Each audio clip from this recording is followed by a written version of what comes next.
دا بڼ په خپله لمنه کې په سلګونه تاریخي ونې لري.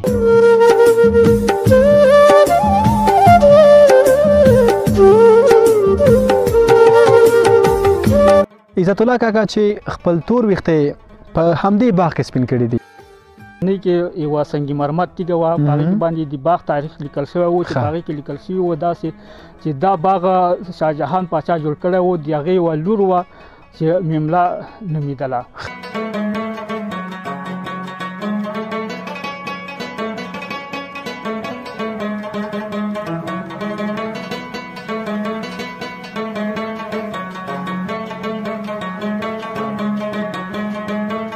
دا د باغ کې پخوا چې وګڼه خاپیري او پیریان چې دي که نه یو ذات دي.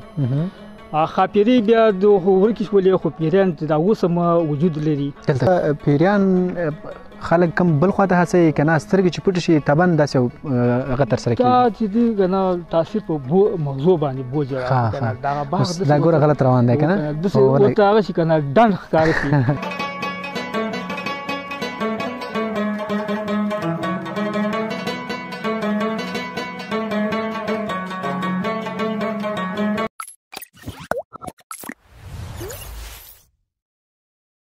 سلامونه درنو لیدونکو، ستړي مه شئ، بیا هم ښه راغلاست د ریفلیکشن افغانستان یوټیوب چینل ته. درنو لیدونکو، په دې ویډیو کې تاسې میمله باغ ته بوځو، هغه ځای چې تاریخي قدامات او تاریخي بڼ دی. له میمله باغ څخه به تاسې خبر شئ چې څومره په زړه پورې ښکلاګانې او ښایستونه لري.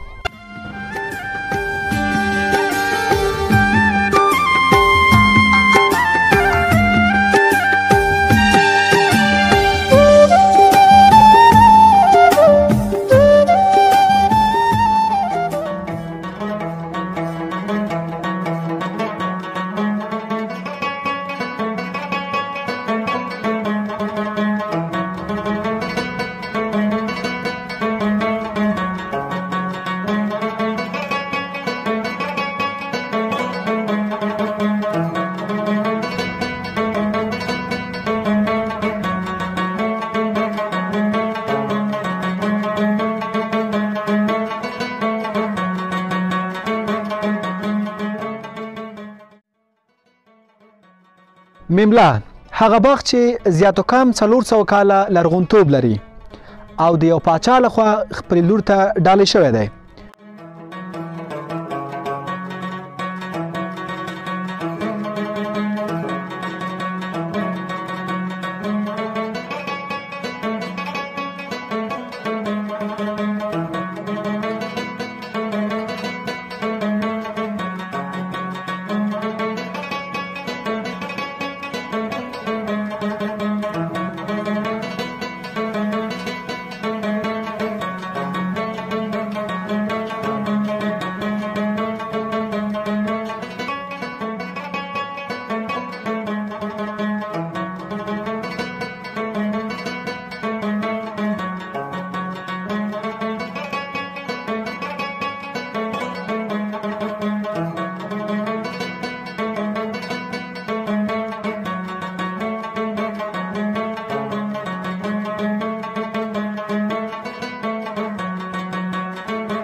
دا بڼ په خپله لمنه کې په سلګونه تاریخي ونې لري، خو د چنار هغې بیا د خپل لرغونتوب کیسه په خپله کوي.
عزت الله کاکا چې خپل تور ویښته په همدې باغ کې سپین کړي دي، له نوموړي سره د همدې باغ په تړاو خبرې اترې لرو.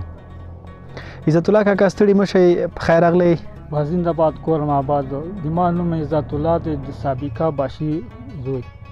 ډیره مننه عزت الله کاکا. د دغه میمله باغ تاریخي هغه پس منظر که راته ووایه چې مثلا دغه تاریخي باغ څومره تاریخي سیر لري او همدارنګه زموږ تر شا چې کوم ودانۍ ښکاري دا د څه لپاره جوړه شوې ده، د کوم واکمن په وخت کې جوړه شوې وه؟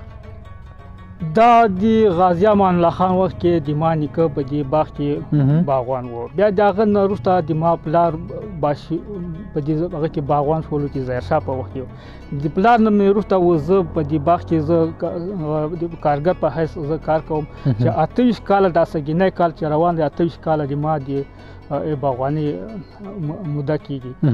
مونږ دغه د غازي امان الله خان وخت کې د ما نیکه چې دغه دا خبره د کیسې په رقم باندې شوې ده که نه، دا تاریخ اوس نشته دی.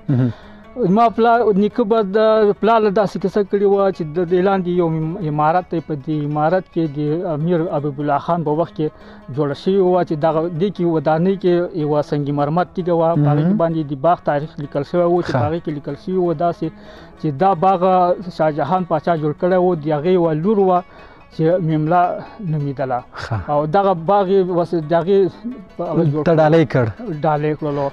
هغه امیر حبیب الله خان یو عمارت اعلان جوړ کړی و، هغه ویران شوی دی، خو دغه ودانۍ چې دا امیر حبیب الله خان جوړه کړې وه، خو هغه ودانۍ اوس نشته چې د ډاکټر نجیب کومه اوله جوړه شوې وه، هغه اوس نشته. ډاکټر نجیب وخت کې دا بمبار شوله. بیا د هغې نه وروسته یو معروف موسسه وه، هغه بیا راغی، بس دغه ودانۍ عزت کاکا موږ ولاړ شو، دا به تاسو ته ټریم کوي او لیدونکو ته به یې ومښایي.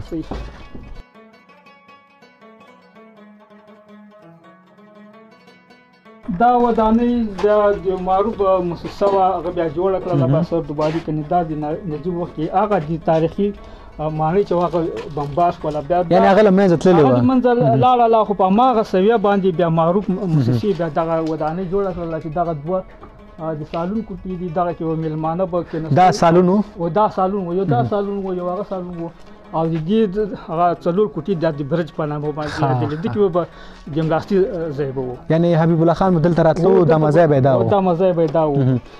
او دا داسې ده چې د میلمستون یا میمانخانه چې ورته وایي د میلمنو لپاره هم یو ځای او ځانګړی ځای چې کوم میلمانه به د حبیب الله خان راتلل دلته به یې روزل یا پالنه کېدله؟ بس دلته به هغه د استوګنې ځای به و، دلته به ډوډۍ به خوړله په سالون کې.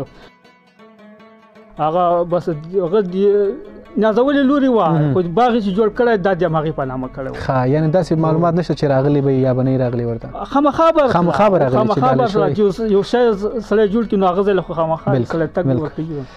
ډېره مننه.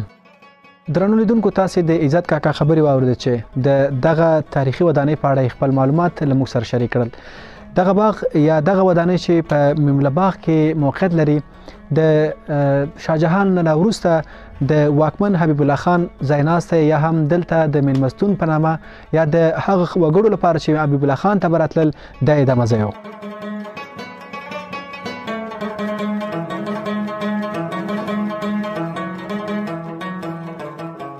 دا باغ د لرغونتیا سره سره جادوي کیسې او افسانې لري. موږ سره اوسئ او عزت کاکا مو هغه ځای ته بیایي چې چیرته یوه تاریخي کیسه موجوده ده.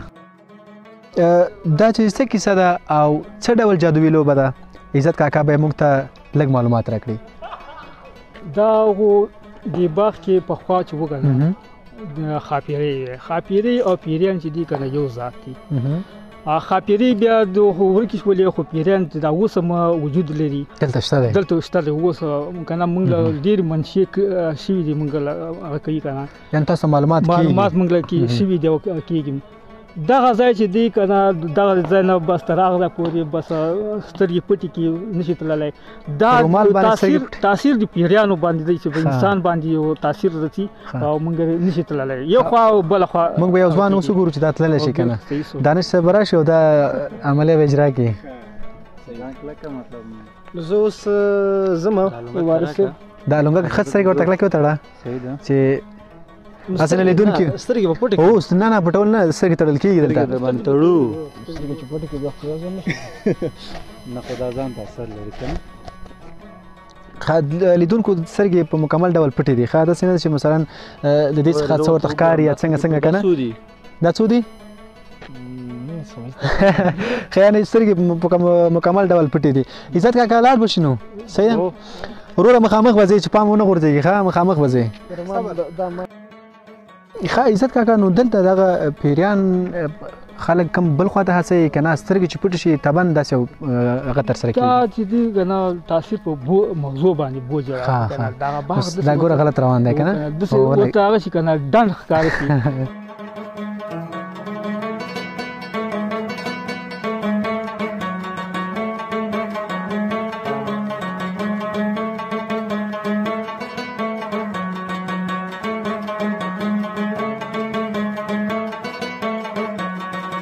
نو تاسو وګورئ چې زه کامیابېدای شم که نه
لیدونکو تاسې د میمله باغ تاریخي سیمه وکتله دا باغ مو ننداره کړ بېلابېلې سیمې موږ تاسو ته وښودلې چې تاریخي لرغونتوب یې درلود په دې باغ کې یوه تاریخي کلا یا تاریخي میلمستون چې د حمیر حبیب الله خان لخوا رغول شوی و هغه مو هم په تاسې باندې ننداره کړ تر بیا چې زه رئیس خان ریحان د یوې بلې ویډیو سره د یوې بلې سیمې څخه زه چې لیدنه کوم تر همو پاک الله سپارم هر چیرې چې یاست ښاد آباد اوسئ خو زموږ یوټیوب چینل در سره سبسکرایب کړئ